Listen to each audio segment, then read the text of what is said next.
Hello there, I am back again with my final installment of the Kazanlar adventure that I've been having.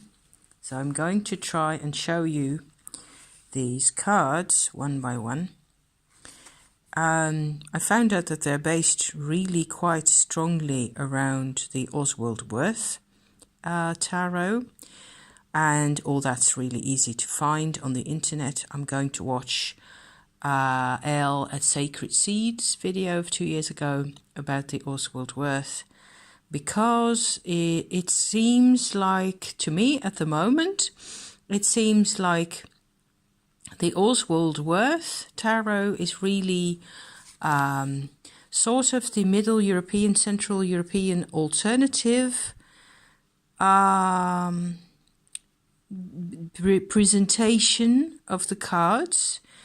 That's the Magician right there. I mean, I'm just showing you these in order and talking about different things at the same time, okay? I hope you don't mind.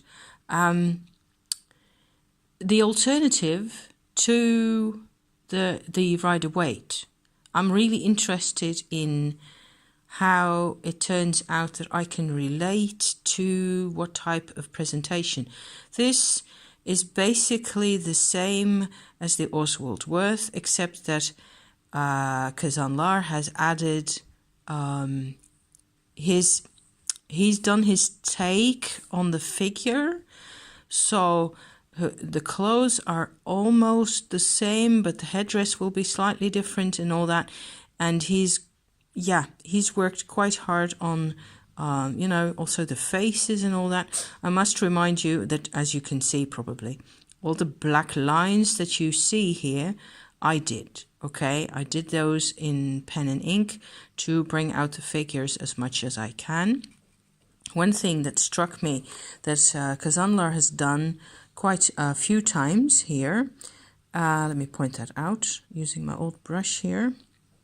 Here you can see what to me very much looks like the historical development of this, what ends up being this Hebrew letter. Now, I haven't rushed up on my Hebrew. I don't have any Hebrew, I should say. So I can't say off the bat which one this is. But he's done this a few times where you can sort of see all sorts of similar squiggles ending up in one particular sort of definitive shape of the Hebrew letter. And so I'm not sure how much the Oswald Wirth tarot, which I will probably get when I get to Switzerland, which would be cool, in the summertime. I'm not completely sure how much of the Hebrew letters and all the astrological symbols and all that. I'm betting quite a lot of that material and of that knowledge and that occultism will be found in there as well, in one way or another. But you can still see that the line work and the type of atmosphere, for example, this Empress card here, what I really like about this is that we get cypress trees. See? These right there, sorry for the shove, are of course cypress trees. And you can see them in Italy and in Greece, for example. So that's the type of imagery. And here's another good one with all the, Arab style architecture.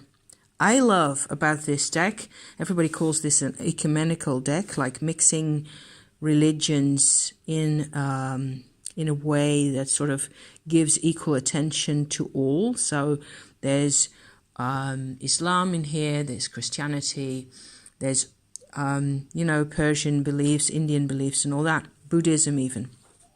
So there's what in Arab, in Muslim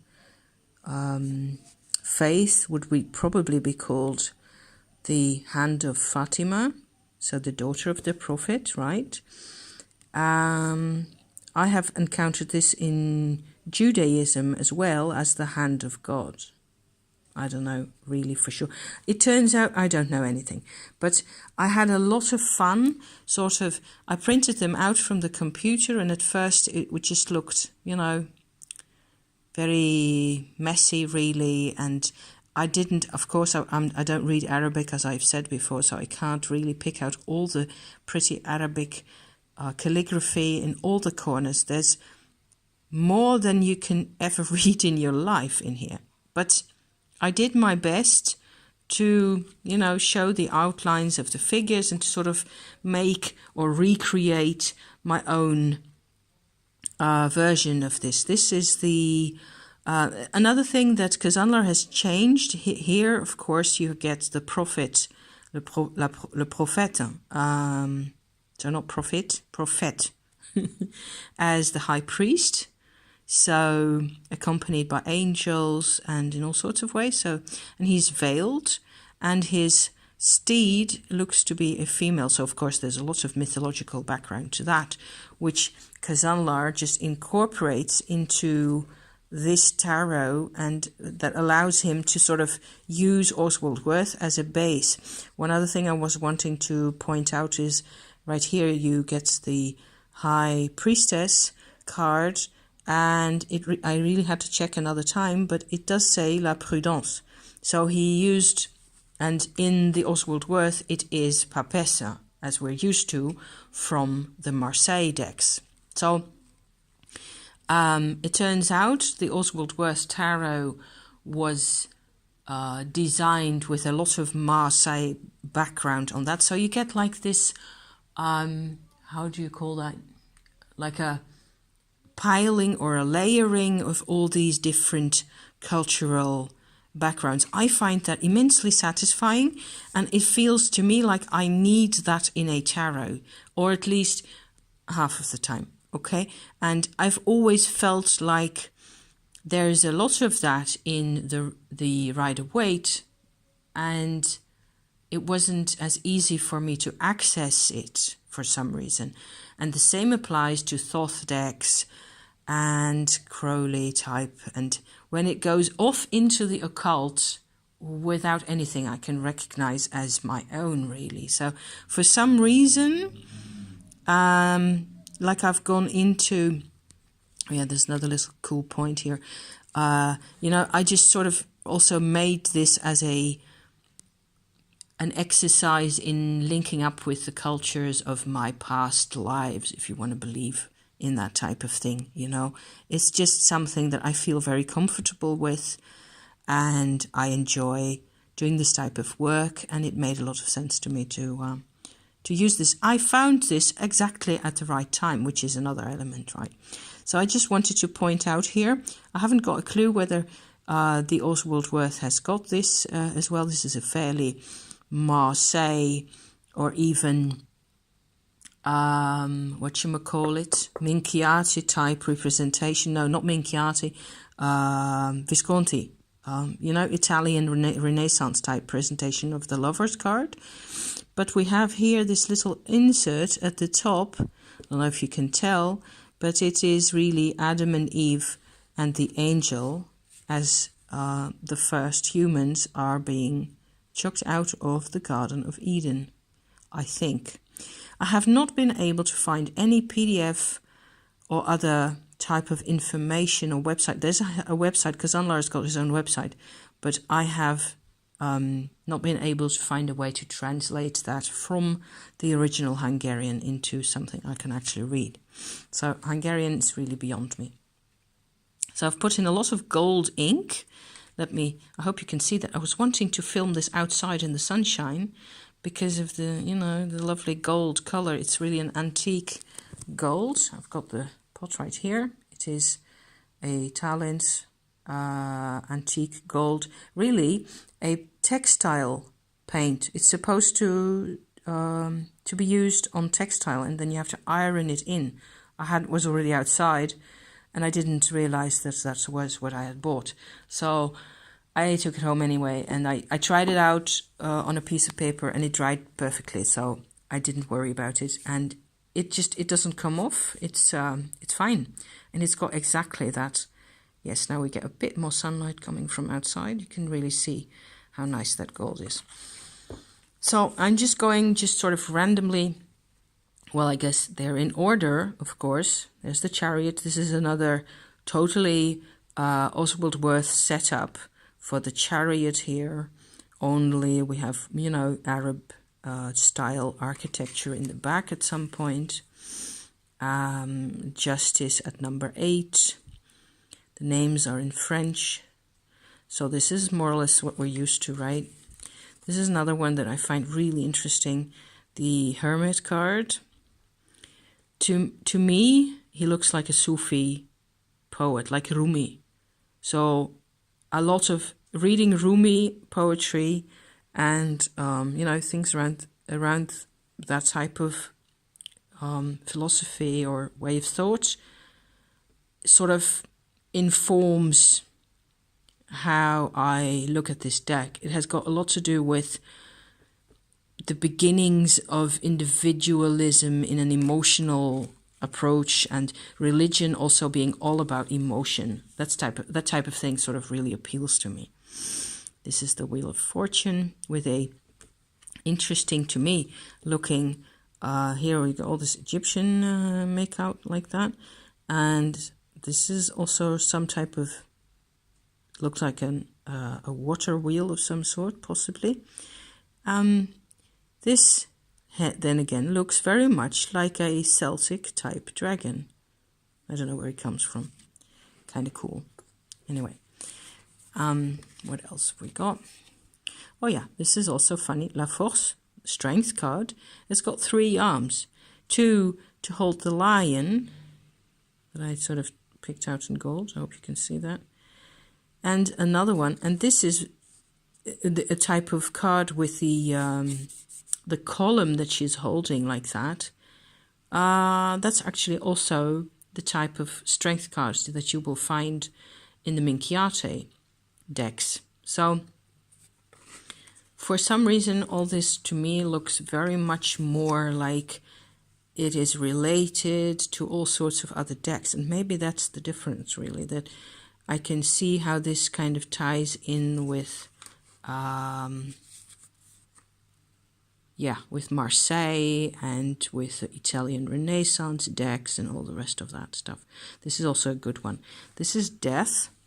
So I should have looked up what the Oswald Wirth shows for Death, of course, because in principle we're all very much used to, also in the Marseille, of a walking, death figure, skeletal or otherwise, with a long cape and a scythe and all those little bits of pieces of people lying around the floor. This is a completely different approach. And we even have, instead of the name at the bottom, we have like a little, I tried to pick it out, but you can see that my cards are already not big, right? My hands are small, and this is how small the cards are, because that's what I wanted to. Otherwise, I would have had to use twice the amount of printer ink, which I didn't have. So right here, instead of it saying death or la mort or something like that, we have like a little vase or bottle, and it has a skull in it, and on top of the skull is a bird, a black, like a crow or something, inside the bottle. I thought that was hilarious. And here, 2 people are sitting on a carpet, and there's a vial of some sort with 2 people inside. One of what looks like a mother and child, possibly, or 2 lovers. Can't really see because it doesn't have more detail than this in the original. And this mother figure, stretches out her arm to the top right there, and that's also the handle of this bottle here. And out of the bottle we get smoke, and there's figures like a woman and a man. So then they are 2 lovers, obviously.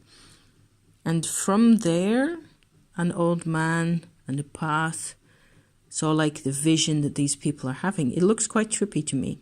I thought it was a really interesting approach to the death card as memory, as having to do a lot with the passing of things. And in the Kazanlar you can find that theme coming back again and again. It's really quite nostalgic, I suppose, in a good way. I don't know, it depends whether you like that kind of thing.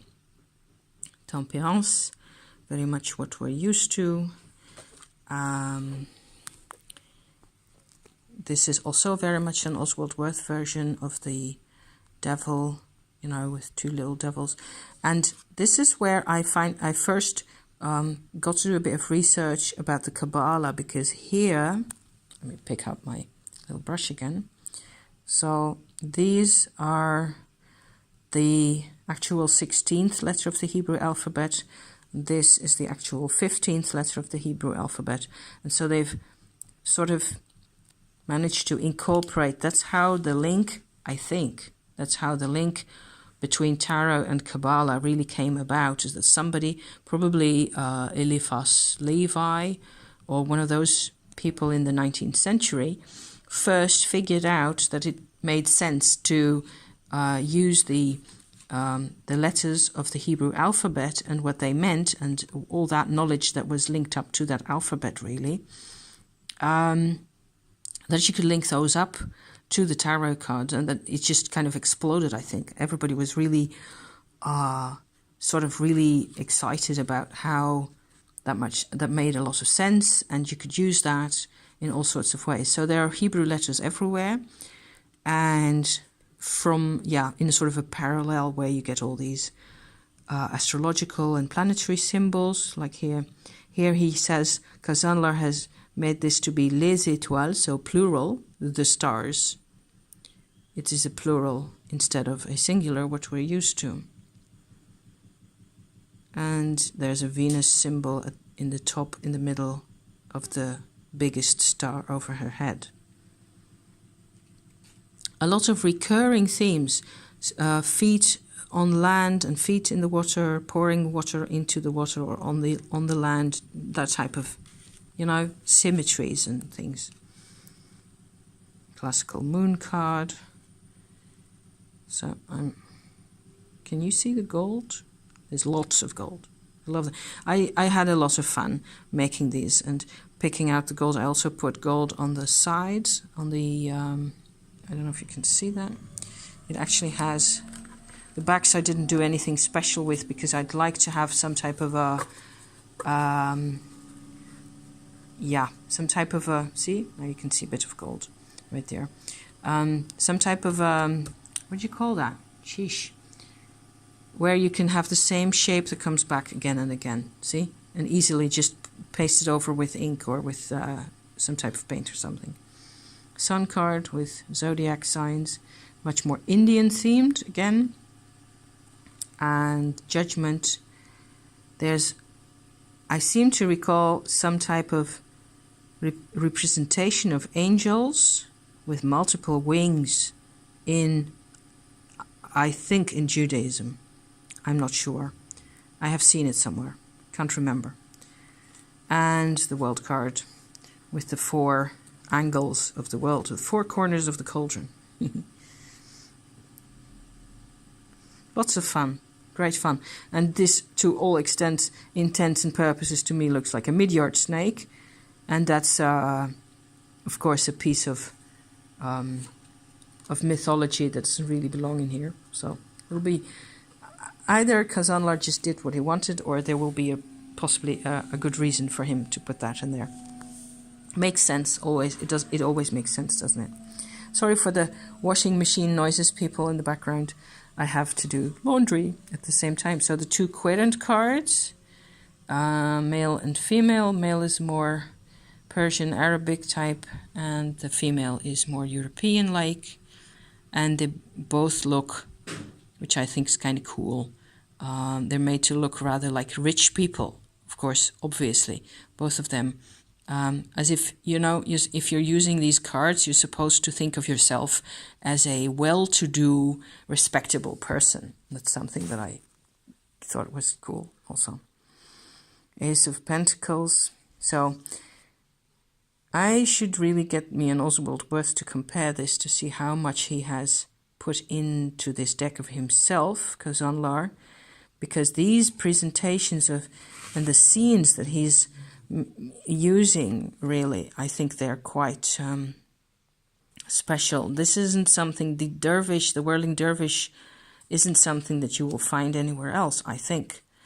So I try to, pick up the atmosphere, or to get some of the atmosphere back again, because, yeah, Four of Pentacles, very stable. Five of Pentacles, very unstable. Completely different from the RWS. So I like that. I think that's, it's so interesting to get completely new perspectives and see what people do with them. Here also another Aladdin's lamp, and, asking possibly for help, something like that, from some type of agent above us or next to us. Seven of Pentacles, recognizable as looking after the world. Eight of Pentacles, working, and, this is funny. Nine of Pentacles, they're coming out of the horse's bottom. Isn't it just great? Let's have some comical relief here, please, yes. Ten of Pentacles, family orientation, an old man sitting next to them, quite recognizable. Page of Pentacles with his money box. So the court cards can all be sort of recognized at the, let me just try to do this properly here. With the crown, there's always a symbol for the crown and the relevant suit next to it on the court cards. So you get Queen here, Queen of Pentacles, and the King. See, there's always those two together, and you will find that in all the courts. So the Pentacles are more or less all Arab and a bit, centered around the theme of people's living in the desert or in that type of surroundings. So from then on I go to whatever is next in my line here. So that'll be the Egyptian setup. The Ace of Swords, we get a very distinct Egyptian theme for the ace, for the swords here. And that was, actually now I'm starting off with the court cards. So this was the page. Yes, there's the crown, upside down this time. And the Queen and the Knight. And there's lots of pyramids. And that's the King. King of Swords. And he's got like this echo of himself in like in stasis at least. And there's his symbolism is doubled for the King of Swords, and I think that happens only with the King of Swords. That they're like a daytime and a nighttime version of the whole thing. I think that's pretty nice. I like that, especially regarding the swords, and the other swords court cards don't have that. They just they just give you a daytime or some type of a regular straightforward one world at a time type of version.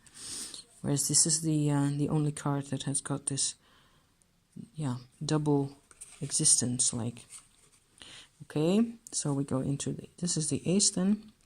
Oh yeah, at the top of the cards you get all the references, another set of references to the Kabbalah, and this time to the Tree of Life, the Sephirot, and Keter, and Shokma, and what's the third one? Bina, being the three at the top of the Tree of Life, right? Where things are still very much in the realm of ideas. And there's a couple of really good videos on YouTube about the Tree of Life and the Kabbalah and stuff like that. I've found that quite helpful. I'm liking about this deck that the Swords suit is relatively peaceful and sort of in balance. You can still look at the images. There isn't really any the offering of the snake. It's another interesting one to look up in the Oswald Wirth and compare, you know, what they've done with it. Offering of a snake. It's kind of a completely different take on the Five of Swords, I would say. And there's the ship, the boat of the Six of Swords, which we know very well from the Rider-Waite, right? Tiferet at the top being the sphere of, remind me, something to do with love and, yeah, protection. 7, and somebody who unboxed what was it? I can't remember. I only remember her name, Naha. She unboxed a new Kazanlar tarot that she got through eBay, I think. And she said about this card that it shows the pyramid, the 3 swords of the 7, 3 at the top of the pyramid that are above the surface, and the other 4 you have to know they're there to get a complete picture.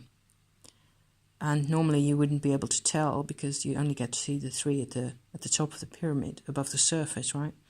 I thought that was kind of canny, a canny way of looking at it. 8 of Swords, so sarcophagus. I didn't always pick out all the swords in gold because then you just get kind of endless repetition. I just wanted the images to be as clear as possible. 9 of Swords, no dirimi. I already showed you this. Oh yeah, I also said that I liked this one. The 10 of Swords as a peaceful type of representation. See how gold that is? It's so difficult to show on camera, guys. You can only see the changing of the light. Anywho, that's that one. And I'm saving the cups for last, so I'm first going to the wands now. And this will be a lengthy tail, and there'll probably another lengthy tail coming this afternoon. And I'm into the Ace of Wands. Keter. Dancing Shiva. So we're into Indian theme now. Krishna and his missus. What's her name? Radha? I don't remember. Not sure. Fiery.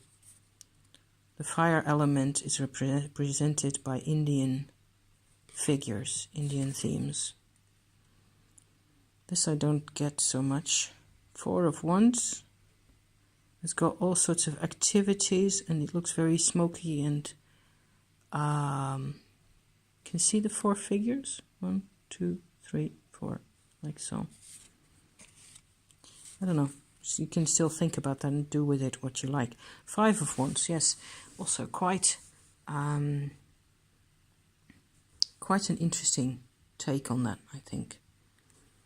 I've no clue who the guy is with the 7, 8 heads. 6 of Wands, very peaceful and much in balance again. You see, this is the type of thing that I love about this deck. You get all these colors and tints and social activities going on, people coming for counsel, the differences between groups of people and all that type of stuff. So for me, a tarot shouldn't be too harmonious, too symmetrical. Like there's lots of tarot decks out there, or oracle decks even, that are all about just colors and geometrical shapes. I don't recognize myself in that. I don't know. It's just a question of personal taste, I think. I love this. It's very, very sociable gathering. The 8 of Wands. Lots of things happening there. And the 9. Oh yeah, a healing card. Thought that was fascinating. and the 10. The funny, where there's somebody on the back of an elephant, and he's hitting this tiger that's trying to get at him. Can you see that? And on top of the stick, there's actually like a spirit sitting there or something. Over here. See, that's the tiger, like there. And he's hitting the tiger to get away from him.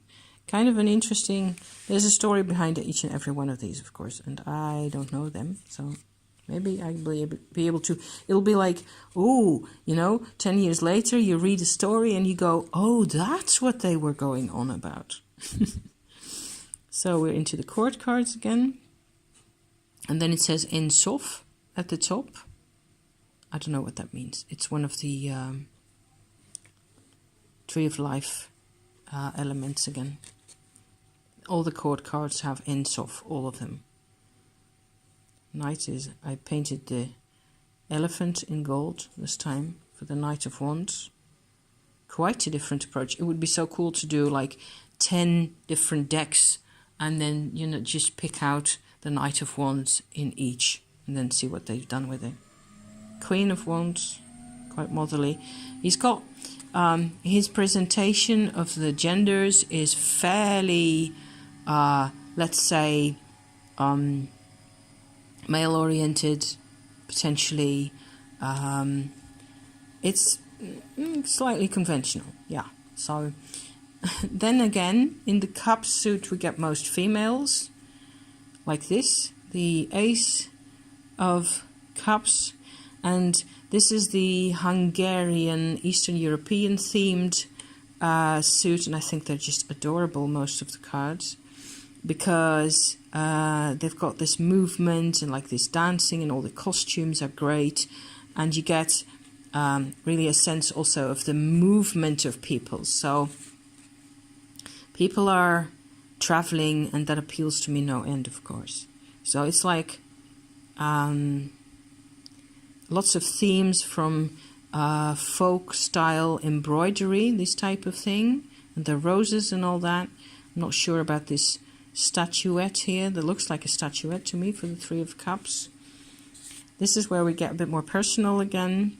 Kazanlar has chosen as the Four of Cups. Another really nostalgic presentation where there are actually...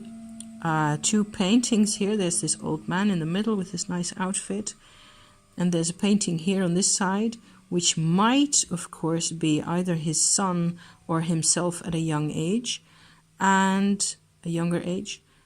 On this side, a big painting of what may be his probably departed wife of this man. And both paintings have got this black band around the corner. They may be quite traditional in some parts of Europe. I've never seen that before, but it would strongly suggest that the people in the paintings are passed away. And all this old man can really do is sort of look at the candle and remember them, and take time to, change his perspective on life, I suppose. So from there we go to the Five of Cups, which is a bit more cheerful of a disposition, I think. Something I haven't really thought about. And having worked on a Minchiati deck before, there's the strength of the Minchiati again with the column, see? And this one actually does have scales, I think. Not completely sure. Scales and a sword, and that means that one's justice. And two jars here. See that? That would be temperance. And I don't know, charity or prudence or one of those. So they would be four virtues, right? Which would be a kind of a reference to a Minchiati style approach with separate virtues in. I made a Minchiati tarot in much the same type of work with wallpaper, glue and cardboard, but without the gold. And I have used that on and off because I really liked having the virtues as well as the elements and the astrological signs. I've used it for a while, and it is still quite close by. I can just get it out when I want to, but I haven't really done any larger spreads. It's the type of deck where you'd like to get an idea of a situation and sort of do a larger spread, like 12 cards or something at least, and then the positioning of the signs and the virtues and all that becomes interesting in the spread. And for the work I've been doing lately with tarot, which is just basically 3-card draws most of the time, or variations on that, I've just used my modern style shop bought decks also. So it depends what I'm into, whether I'm really doing any larger investigations and things. Also for larger investigations, I've been using Lenormand a bit more, so Grant Blow type presentations. The 6 of Cups, and we get into a Christian type, mythology, if I can call it that. That's the 6. The 7 I find really interesting because it's got this really devout Christian mystical imagery right here for the 7 of Cups, which is, in my opinion, really unusual. And I kind of appreciate the take on this type of thing. I've always thought it's so easy to have a negative perception of, the 7, 8, 9 of Swords, 10 of Swords, the 7 of Cups as, unrealistic ideals and dreams and things like that. It just depends on the situation. It may be accurate, but it may not be the whole picture, right? So what else have we got here? Just a few more. The 8 of Cups. 2 females are being, captured, I guess, by knights on horses, and there's like a dragon at the bottom. Oh yeah, and the dragon has got all these little ducks on his back. See that? It's just funny. I have no clue what that refers to.